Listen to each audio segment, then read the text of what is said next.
Iron অর্থাৎ যেটাতে হচ্ছে জামা কাপড় আয়রন করা হয়, এটার ভিডিও আপনাদের মাঝে নিয়ে আসলাম।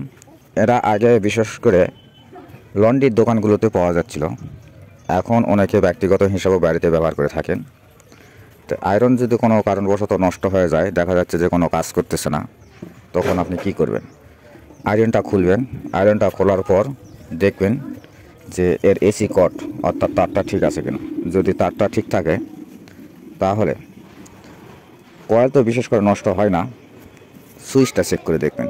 সুইচটা চেক করার পর যদি সুইচ ঠিক থাকে তাহলে কয়েল নষ্ট হতে পারে, কিন্তু বিশেষ করে কয়েল নষ্ট হয় না, তাই কয়েলের দিকে হাত না দেওয়াই ভালো।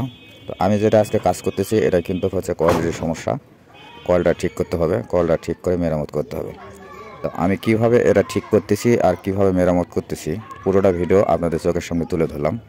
কারণ আমার কাছে যে মিটারটা আছে এই মিটার দিয়ে কিন্তু খুব সুন্দরভাবে এসি কোডটা চেক করা যায়। তো এসি কোডটা চেক করে নিলাম, দেখলাম যে এসি কোড ঠিক আছে। এখন কয়েলে যেতে হবে, কারণ যদি এসি কোড ঠিক থাকে তাহলে কয়েলের সমস্যা হতে পারে।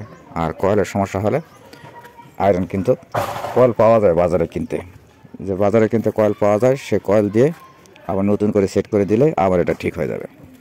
কিন্তু আমি আগে শিওর হয়নি কয়েলটা নষ্ট কিনা, সেই জন্য আমি আগে কিন্তু পুরোটাই এটা খুলে নিলাম।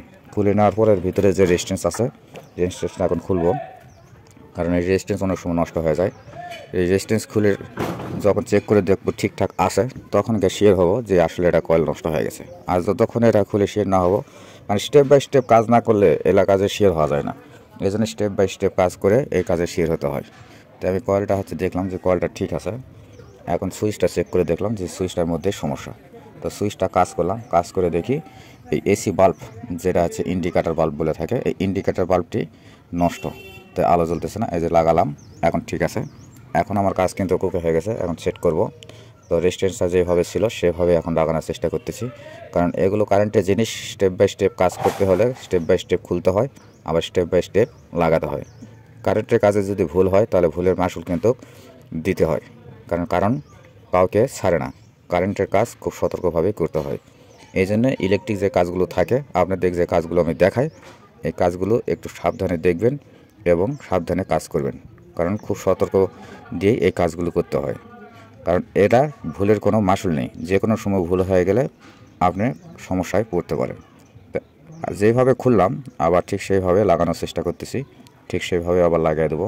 তার আগে আবার চেক করে দেখি, যে চেক করে দেখলাম, কারণ একবার দুইবার নয় বারবার চেক করে দেখতে হয় যে কাজটা ওকে হলো কি না। এখানে যদি উলটপালট হয় তাও সমস্যা আছে। এরকম আয়রন খুলতে বেশি ঝামেলা পোয়াতে হয় না, মাত্র 3টি নাটের উপর থাকে। এখানে একটি নাট আছে আর পিছন দিকে 2টি নাট আছে। এই 2টি নাট খোলা এবং 2টি নাট লাগানো। এই যে এই নাট, এই পিছনে 2 নাট আর সামনের 1 নাট আমার লাগানো শেষ। এখন সুইচটি লাগাবো, লাগাই চেক করে দেখি কাজ কতটুকু কমপ্লিট হলো। এখন এসি লাইনটা দিব, এসি লাইনটা দিলে কাজ কিন্তু কমপ্লিট হয়ে যাবে। লাইন জ্বলতেছে, ওকে।